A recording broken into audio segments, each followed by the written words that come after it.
Okay, we are on the next part, and in the last video, I got kind of sidetracked, kind of understanding all of this, and I was a little bit skeptical about some of the translations directly into this, but um, I looked it up after the video, and it seems like these are the right names for it. Let me see if I can actually pull it up real quick and show you guys on. No, I don't want to try that. Let's see here. Aha, here we go. So I pulled it up, and it gave me all this. And I also used ChatGPT as well. I kind of like went back and forth with it, but oh, here we go.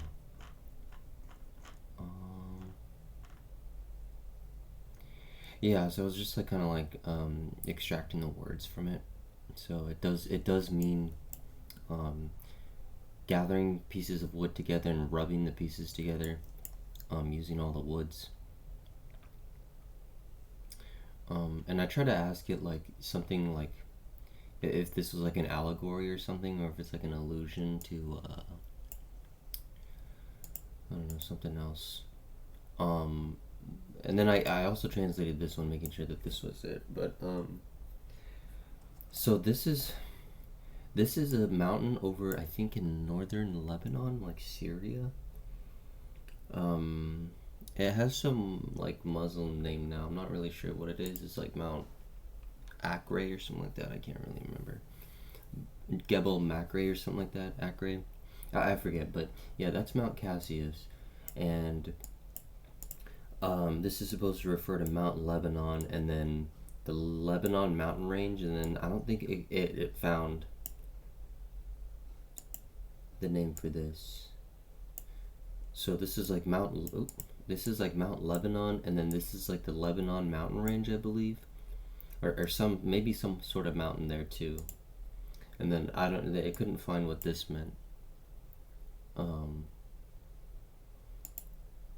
So like these like were like I guess they were like gods and descendants of like the older gods, and I mean it makes sense for them to dwell on mountaintops just because they can oversee everybody and everything that goes on, but um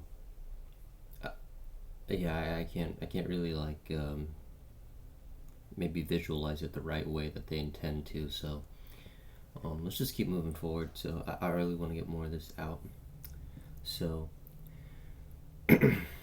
Mamrumus and Hesperanius were the issue of these men by connection with their mothers, the women of those times, without shame, having intercourse with any men whom they might chance to meet. Hypsiranius inhabited Tyre, and he invented huts constructed of reeds and rushes and papyrus, and he fell into enmity with his brother Usoas, who was the inventor of clothing for the body, which he made of the skins of the wild beasts which he could catch. Huh. That's kind of an interesting way to explain ancient history. And when there were violent storms of rain and wind, the trees about Tyre, being rubbed against each other, took fire, and all the forest in the neighborhood was consumed.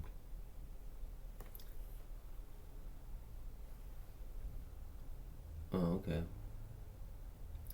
Well, I mean, I guess maybe that's how natural fires start, is like the wind kind of like brushing against it, and it just, eventually at one point, the wind's just gonna hit the wood pieces together the right way and start a fire. So I don't know, maybe that's something I can see.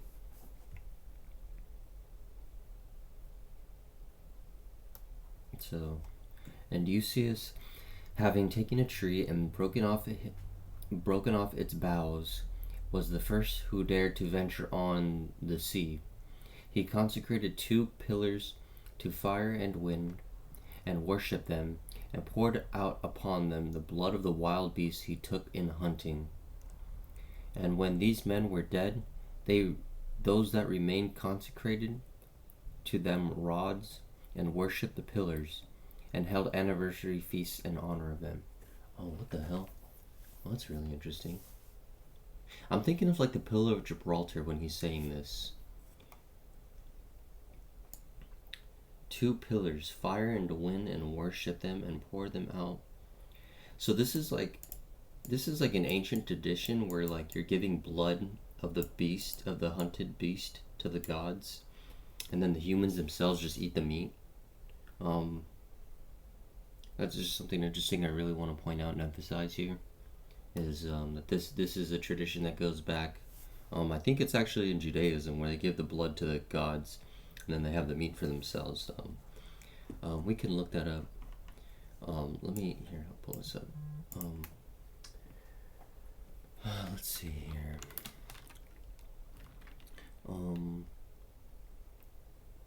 Do animal rights in Judaism include the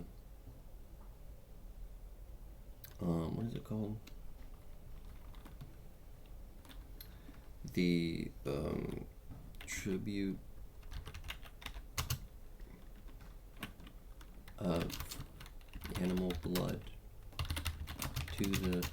I'm just gonna use like polytheism or like whatever, like kind of like a pagan perspective on this, because I mean I'm not gonna say like Yahweh or God, but just kind of like the olden gods like the Elohim and stuff like that. But do the animal rites in Judaism include the tribute of animal blood to the gods at a temple? I think that's how it is, because I mean there's bull sacrificing, right, that they used to do back then. A lot of people like to associate that with, I think, the age of Taurus,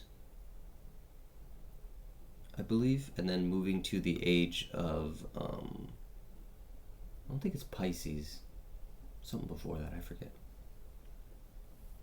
I'll have to go back. No, in traditional Judaism, animal rites do not include the tribute of animal blood to the gods at a temple. This is a crucial distinction. Yeah. Whatever. That's not true. I'm just going to say that. Sacrifices were offered to this one god alone. Whatever. Animal sacrifices, known as korbanot, were a central part of ancient Israelite worship, particularly during the times of the tabernacle and the first and second temples. Okay, so this was after Moses. So before Moses, I'll have to ask it if they were doing rites, animal rites. Their purposes were multifaceted and included many sacrifices or guilt offerings for transgression. Man, these are like so weird. Thank offerings were brought to express gratitude. Communion. Come on, where? Roll of blood. That's where I'm gonna skip all this crap. The blood was considered the life force of the animal and was highly sacred. It was explicitly stated in the Torah that the life of the flesh is in the blood. The blood was not given to the gods. Instead, it was carefully collected and applied to the altar in specific ways by the priests. The act of applying the blood to the altar was central to the atonement process, symbolizing the offering of life to God. The consumption of blood was and still is strictly forbidden in Judaism, as it is seen as belonging to the god. Boom. Right there. So now you guys see like a direct connection between the ancient stuff and the Judaism that took from the olden lands.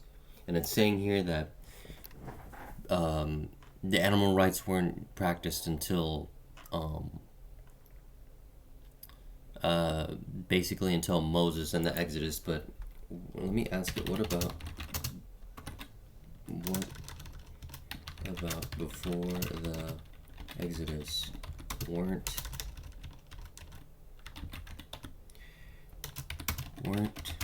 there still animal rights? Let's check it out. Yeah, see. The fundamental, these were offered to one God, not to multiple gods. See, this is a lie. I'm just going to go ahead and say that this is a lie. They need to stop with this like one God. This means multiple gods. This is not the same person as this person. I'm just going to say that. and I stand very firm on that, and you can go ahead and argue with me on that, but I'm very firm that this means multiple gods. This is, I don't know if this is one of this. They don't distinguish that. They just say he came at a later time period than these guys. Okay. You can look it up. It's true. They're not the same person. This is multiple. This is a plural form of LO. Note the suffix here.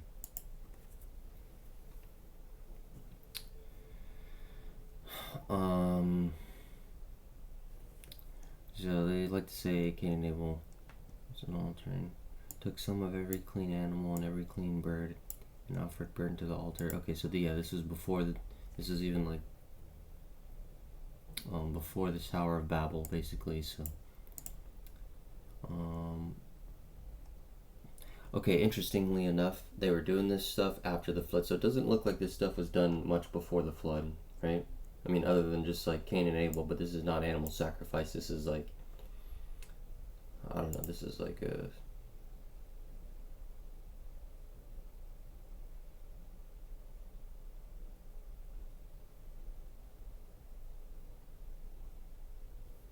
Hold on, I'm like reading this and trying to interpret this deeply.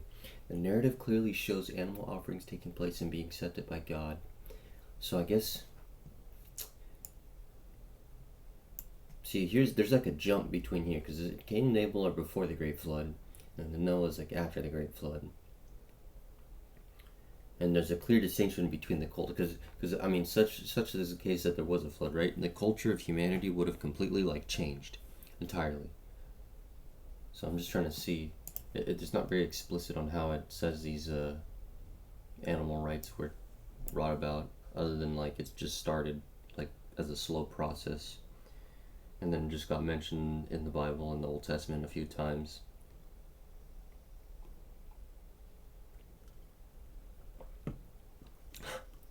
Hold on, I want to show this real quick. Thanksgiving. I don't know, I find that to be funny. Just like saying Thanksgiving is like a animal sacrifice. You can sacrifice the turkey.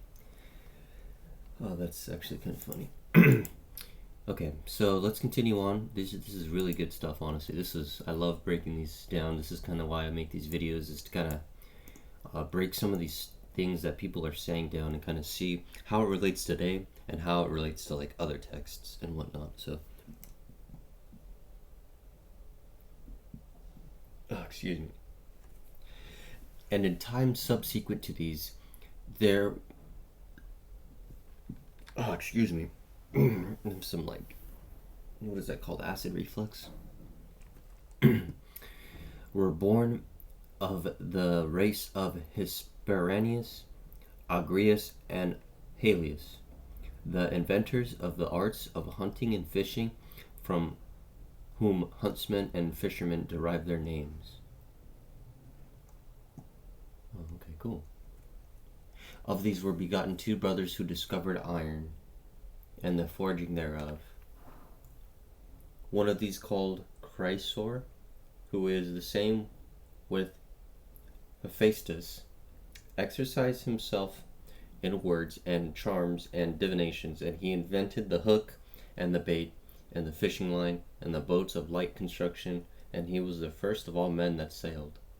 Wherefore he was worshipped after his death as a god, under the name of Tiamachius, and it is said that his brothers invented the art of building walls with bricks.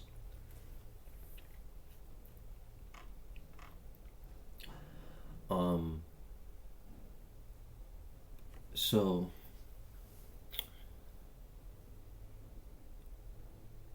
I'm kind of like, I wouldn't say I'm skeptical, but I'm kind of putting this into perspective, right? So you have all these names, and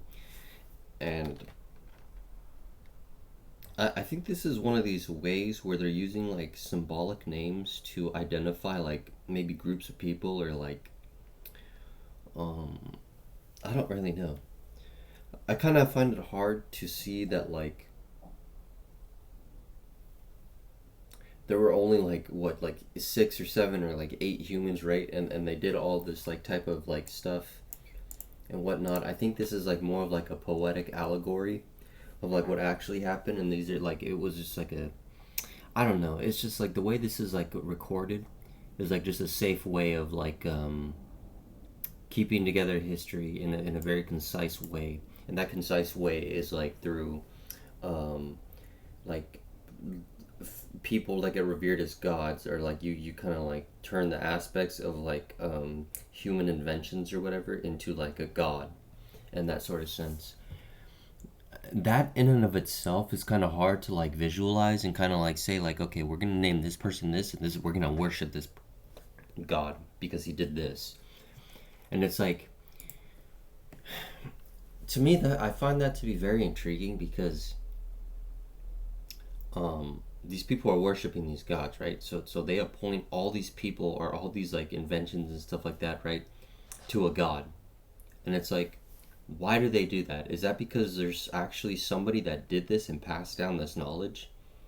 Or is this like an allegory of something that like has like a deeper like meaning for something, or it has like a, like it's like a concise way of depicting history in that sort of way. Like it wasn't like this guy named Diamachius, like um they were the ones who invented wall building and stuff like that. It was more so just like a group of people that did it over time, and then the people, when they wanted to record history, um they just blanketed like names over these people. But I don't know, like I said, it's hard to say, because like, you know, these people back then were worshiping these people and revered them as gods. As we clearly see right here, we don't have a clear understanding of what exactly happened back then and how they saw this. So all we can do is just kind of like pick up what people have left behind, and that's like just like the written accounts, and I guess oral accounts. But oral accounts are really hard to like get a hold of, or like kind of acquire effective information from, just because there could be a lot of like toying and manipulation of the context itself over the generations. You don't really get that with like ancient texts and stuff like that. You get misinterpretations in the sense that like the original text got misinterpreted, but when it comes to oral history, stuff can get completely like revised, and then the original meaning like kind of gets lost. It completely lost. So that's enough on that. Let's continue forward. Afterwards, of this race were born 2 youths. One of them was called Technites, and the other was called Genius Autochthon. These discovered the method of mingling stubble with the loam of bricks and of baking them in the sun. They were also the inventors of tiling. By these were begotten others, of whom one was named Agris, the other Agrarius and Agrotes, of whom in Phoenicia there was a statue held in the highest veneration, and a temple drawn by yokes of oxen. Whoa, okay, cool. Let's check this out, actually. Let's pull this up. Statue of Agris.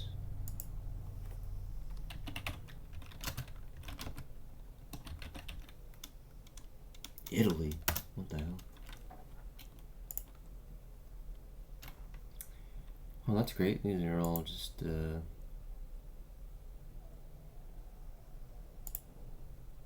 10-foot tall granite statue. Is this like from a video game? Yeah.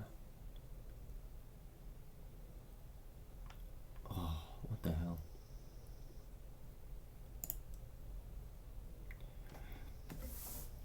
A many-eyed giant in Greek mythology. Known for his vigilance, he served as the goddess Hera, as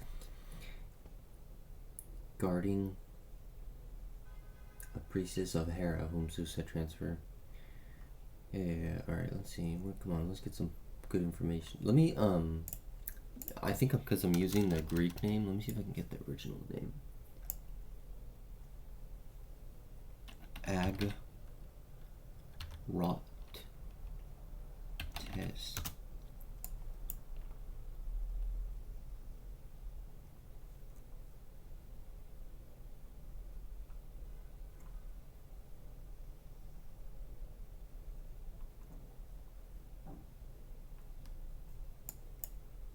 Maybe it just doesn't exist anymore.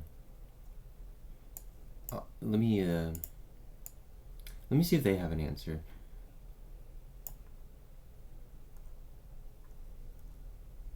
And that Biblos, he is called by way of eminence the greatest of the gods. Yeah, see, I need to like pull this up and see who this person is. It's saying it's like Artemis or something like that. That's like the equivalent. Is there a Phoenician statue of the god Agroeris or Agrotes?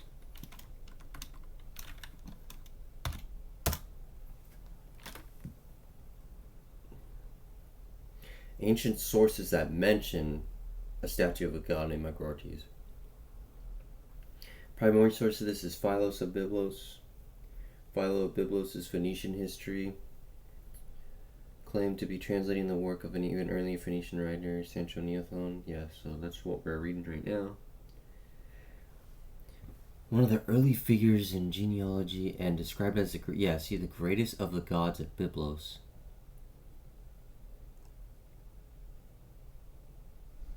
It's just a literary source.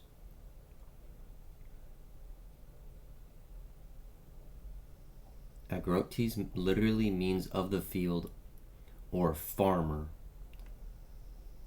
This name and the description of his temple being drawn by yokes of oxen strongly suggest the chthonic earth underworld or agricultural deity. Scholars have sometimes attempted to link this figure to other known Phoenician Canaanite deities such as the various forms of Baal, or even figures like Dagon, who had agricultural. Yeah, okay.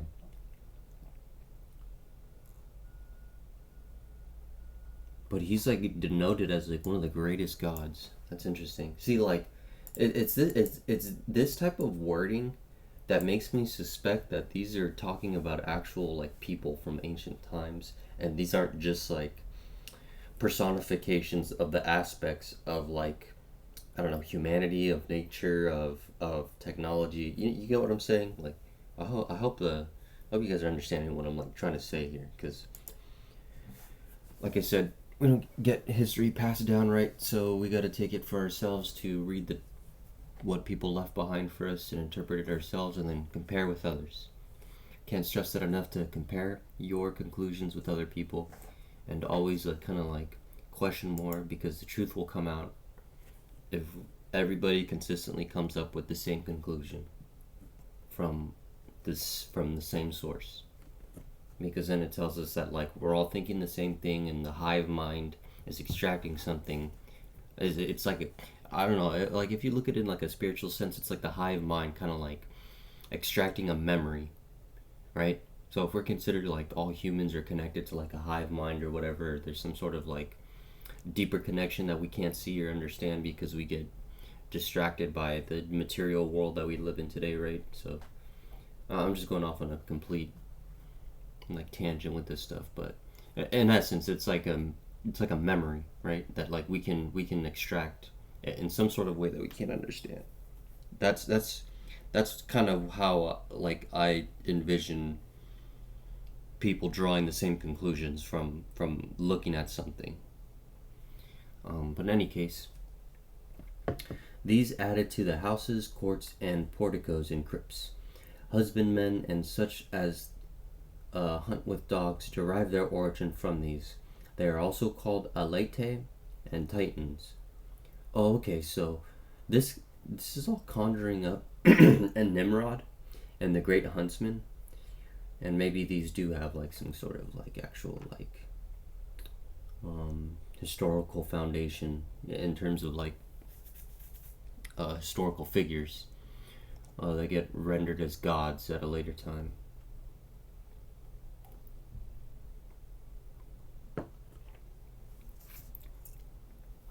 Strangely enough, sorry, I'm drinking some coffee. I just woke up. I'm gonna kick myself into gear. From these were descended Amminus and Magus, who taught men to construct villages and tend flocks. By these men were begotten Misor and Siddiq, that is, well freed and just, and they found out the use of salt.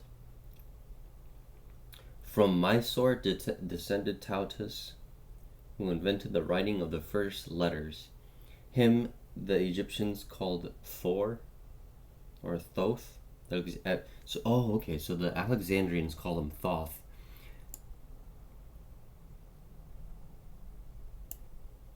Why do they call him Thor?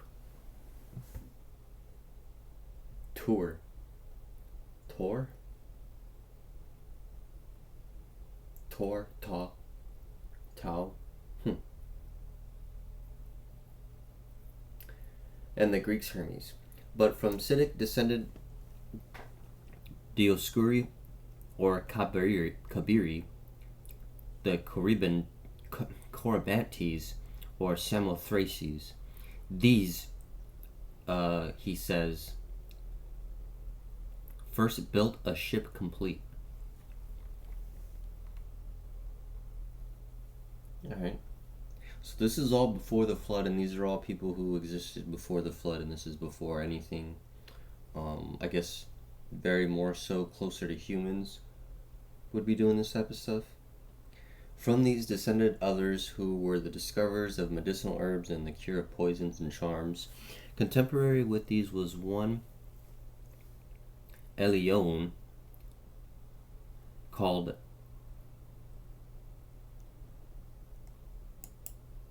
I'm gonna look this up. What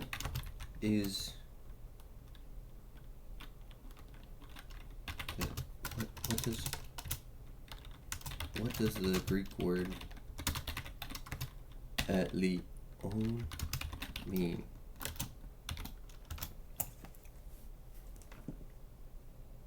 Let me see if it's the same glyphs. So it looks like epsilon, lambda, epsilon, I think L-O-V, I don't know, L-O-U-V.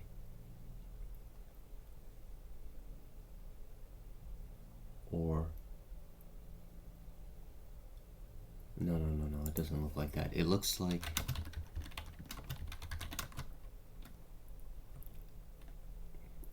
L-E-O-U-V.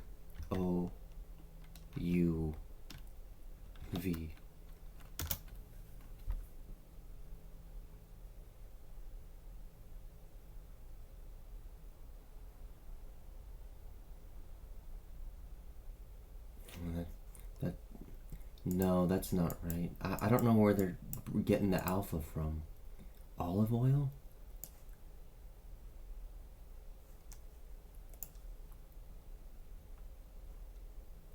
From oil.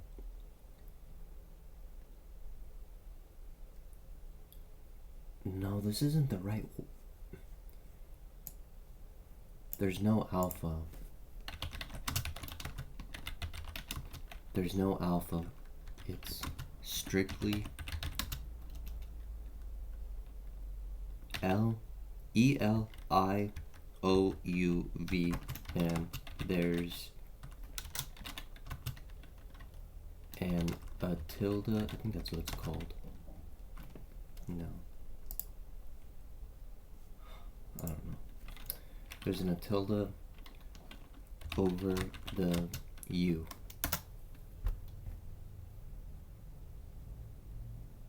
Yeah, and a tilde.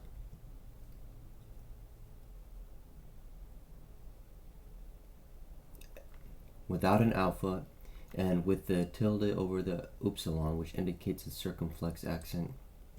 You are certainly looking at the Greek word, eleo.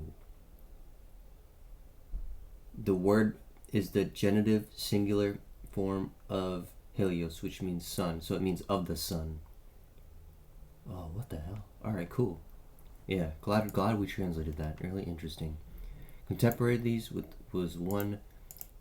So this is saying that these are people of the sun.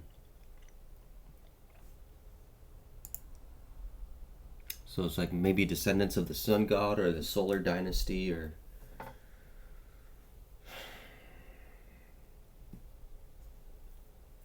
Cool. Interesting. So all the descendants of Hephaestus right now that we're about to read, I guess, they're all Eliun. These are people of the sun, the Most High, and his wife named Berith, and they dwelt about Byblos. By these was begotten Epigeus, or Autochthon,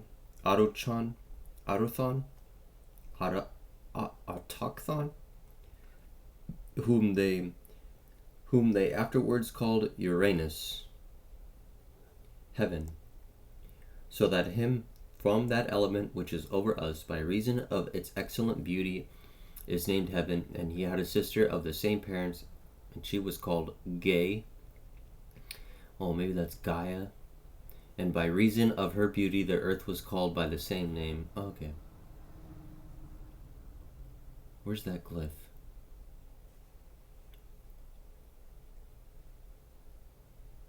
Okay, I'm gonna take a look at this. Of this. Where's that comma?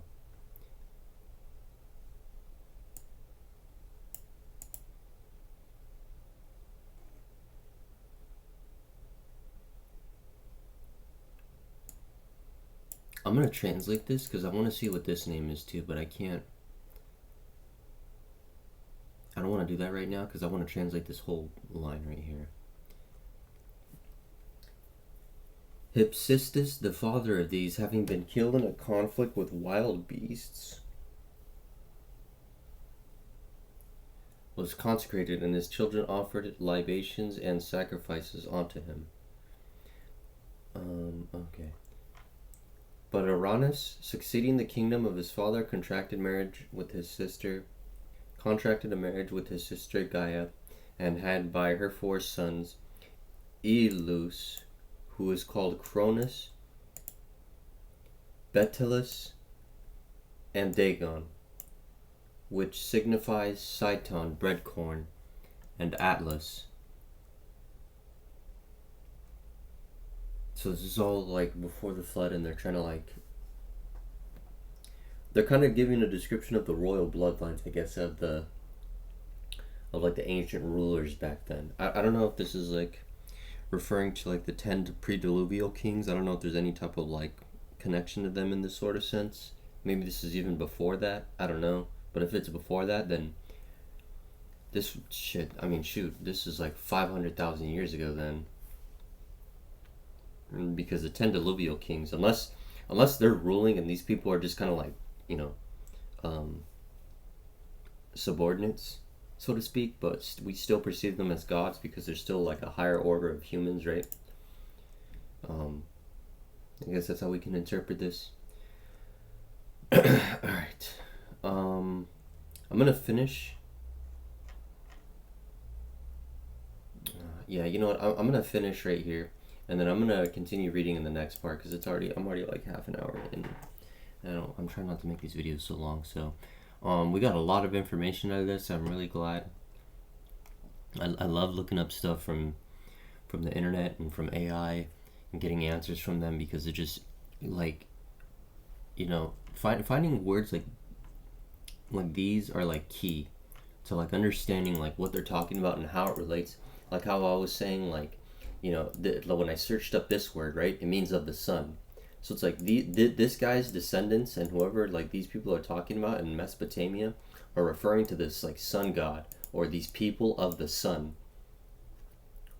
And I'll be honest with you, this looks like Elohim. This looks like Elohim, Elion, whatever you want to call it. This is an ancient Phoenician way of saying it, maybe, however. But I don't know. This to me just looks just screams Elohim. Definitely let me know what you guys think, because I'm kind of like interested in connecting all this. I mean, we can tell right here this means Gaia. I mean, there's no doubt that this is like this is Gaia. This is a direct connection. I mean, it's just a matter of just like whether or not you want to accept that these are direct connections of like the Greek stories and Homeric stories, because the Homeric stories, right, were taken from Mycenaean Greece before like the Greek colonies we know in like classical history were established. So these Homeric stuff, they would have came from Ionia, and they would have came from Turkey, and these would have been these old stories that would have came from Phoenicia, as Cory's pointing out, that Philos pointed out about Central Neotho, who was an ancient Phoenician, recording ancient history. So, yeah, we'll continue right here in this part on the next video.